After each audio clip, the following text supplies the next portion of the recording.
시청자 여러분 안녕하십니까? 뉴스데스크 제주입니다.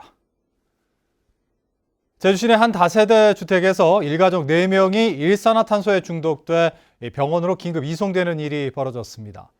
아래층 연탄 고깃집에서 개업을 앞두고 밤새 피워둔 연탄불이 화근이었습니다. 이소영 기자입니다. 제주 시내 3층짜리 다세대 주택. 1층 식당 문이 모두 열려 있고 환풍기가 쉴 새 없이 돌아갑니다. 이 건물 2층에 사는 44살 A씨가 119에 도움을 요청한 건 오늘 오전 7시 반쯤. 자신과 아내, 중고생 자녀 등 4명이 두통과 어지러움증으로 일어나지 못하고 있다며 신고한 뒤 정신을 잃은 겁니다. A씨 가족은 일산화탄소 중독 증세를 보여 고압산소 치료기가 설치된 서귀포 의료원으로 옮겨져 치료를 받고 정신을 회복했습니다. 배가 쪽은 2, 30cm 열어갔거든요. 아침에 일어나 보니까 몸이 너무 무겁고 기운이 없으니까 어디도 그렇고 와이프가 틀어지고 하니까 전화 주고 대답도 드렸어요. 사고 원인으로 지목된 건 1층 연탄 고깃집에서 올라온 가스. 개업을 앞둔 식당에서 전날 테이블마다 시범적으로 켜놓은 연탄에서 발생한 일산화탄소가 환풍기를 통해 건물 위층으로 퍼져 올라갔습니다. 개업을 하루 앞두고 연탄불을 시험 가동한다며 불을 켜놓고 가게 문을 열고 환풍기만 가동한 채 퇴근했던 겁니다. 미리 이렇게 태워놔야 돼요. 떼고 나서 환풍기 10개는 될 줄 알았는데 물이 옮겨붙어서 냄새가 심한데 그 시간대는 물가 있고.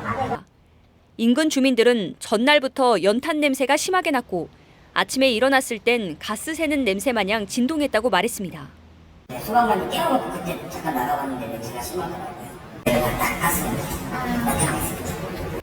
경찰은 식당 업주를 상대로 환기 조치를 제대로 했는지 조사에 착수한 가운데 과실 여부가 확인되면 업주를 업무상 과실치상 혐의로 입건할 방침입니다. MBC 뉴스 이소연입니다. 원희룡 지사가 발표한 송악선언에 대한 비판이 잇따르고 있습니다. 제주환경동연합은 논평을 내고 송악선언은 난개발 문제를 해결하기 위한 전체적인 밑그림만 제시했다며 보다 구체적인 이행 방안을 마련한 뒤 도민사회에 설명하라고 주장했습니다. 또 제주 제2공항 강행저지 비상도민회의도 후속 조치를 밝히지 않아 빈술에만 요란했다고 비판했고 비자림로 시민모임도 환경 저감 방안인 법정보호종 포획과 이주는 성공 사례가 없다며 공사를 철회하라고 요구했습니다.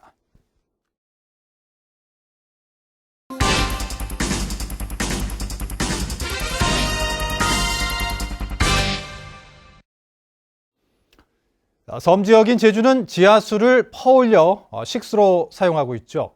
그런데 이 귀한 지하수 사용량의 40%는 농업용수라는 사실을 알고 계셨나요? 물 사용량이 급증하면서 지하수도 고갈 위기에 놓일 수 있다는 설득력 있는 경고가 나오는 가운데 농업용수의 문제를 집중적으로 살펴보는 시간을 마련했습니다. 이슈 추적 첫 순서로 누수율이 60%에 달하는 농업용수 관정 문제를 보도합니다. 김찬영 기자입니다.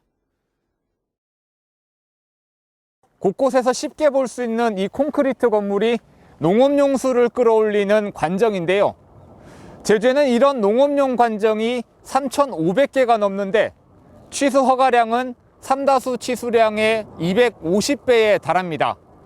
그럼 이 3,000개가 넘는 농업용 관정은 제대로 관리가 되고 있을까요? 제주시 한림읍의 한 농업용 관정.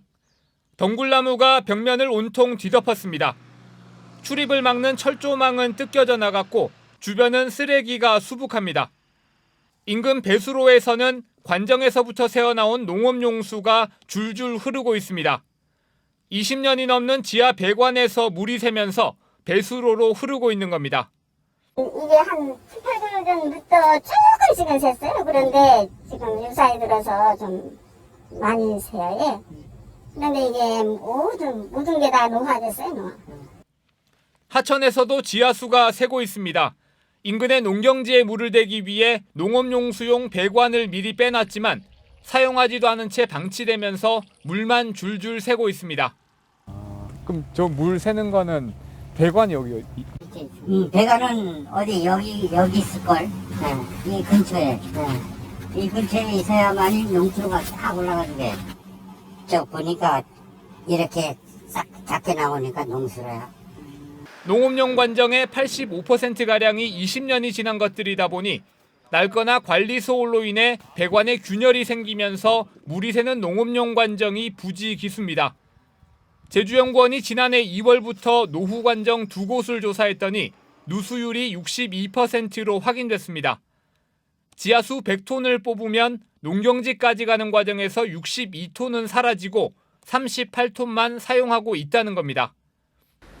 그 누수 감지 시스템을 도입을 하고 그다음에 그 지하수 사용량을 지속적으로 모니터링을 해서 여기서 그 유수율을 좀 제고할 수 있는 방안을 찾겠습니다. 농업용 관정 3천여 개에서 하루 평균 뽑아 올리는 지하수는 24만 톤. 제주도민 전체가 사용하는 하루 물 사용량보다 1.3배나 많습니다. 지하수를 농업용수로 사용하는 비율을 줄여야 한다는 지적이 오래전부터 제기돼 왔지만 논의만 무성할 뿐 실천은 미흡한 상황. 이렇게 적지 않은 양의 지하수를 뽑아 쓰고 있는데도 정작 관리 소홀과 무관심에 농가에서는 가뭄 때마다 용수 부족에 시달리고 제주의 미래자산인 지하수는 고갈 위협까지 받고 있습니다. MBC 뉴스 김찬현입니다. 농업용수 통합관리 사업이 본격적으로 추진됩니다. 제주도는 사업비 1,300억 원을 들여 오는 2024년까지 하루 지하수 5만 2천 톤을 공급할 수 있는 관정 58곳과 광역 저수조 54곳을 개발하고 통합관리를 위한 공사를 본격적으로 시작했다고 밝혔습니다. 공사는 시범사업으로 완료된 구자 권역을 제외하고 3만여 헥타르를 3개 공구로 나눠 추진되며 관수로와 농업용수 관리 자동화 시스템도 구축됩니다. 제주 지역화폐 발행 조례가 도의회 상임위원회를 통과했습니다. 당초 카드와 모바일 형태로 제한됐던 종류는 종이형으로도 발행되고 유통도 도외까지 확대됩니다. 박성동 기자입니다. 제주도의 새 지역화폐를 발행하기 위한 조례안 심사가 진행된 도의회 농수축경제위원회. 지난 임시회에서 도의회 의결 전 운행 대행자 선정 등을 이유로 한 차례 심사 보류된 이후 한 달 만입니다. 첫 해인 올해 200억 원을 시작으로 내년 1,500억 원 등 2022년까지 제주도가 세운 발행 규모 계획은 3,700억 원. 의원들은 2022년 이후 장기 발행 계획이 불분명하다고 지적했습니다. 지역화폐로 결제할 경우 제공되는 할인율 10%에 대한 금액 가운데 정부가 현재 지원하는 8% 비율을 낮추는 방안을 검토 중인데 제주도가 대비를 하고 있느냐는 겁니다. 우리 3,700억 원으로만 알고 있었는데 그럼 이렇게 한도를 더 높일 건가? 그러게 되면 선할인에 대한 부분이라든가 이런 것들에 우리 지방비 부담을 어떻게 할 건지라는 궁금증이 있어서 저희 조례가 의결이 되고 공포 시행이 되면 지금 이거에 근거해서 구체적인 이제 발행 계획을 플랫폼이 구축하는 전까지 계획을 수립할 예정. 가맹점 선정 기준도 도마에 올랐습니다. 의원들은 현재 유통 중인 제주사랑 상품권을 어떻게 흡수하고 농협 하나로마트를 가맹점에 포함할 것인지 업계에 찬반이 엇갈리고 있는데 의견 수렴은 했느냐고 따졌습니다.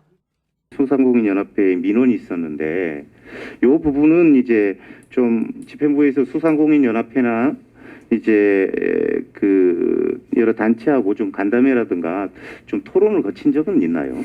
각종 회의 때 많이 말씀이 있으셔서 그 부분에 대해서는 저희들이 적극적으로 검토하겠다는 답변을 했었습니다.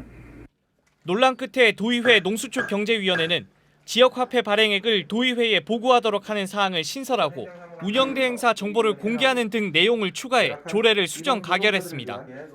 또 카드형과 모바일형의 종이형 발행도 포함하고 다른 지방자치단체와 협의해 도외에서도 사용할 수 있도록 했습니다.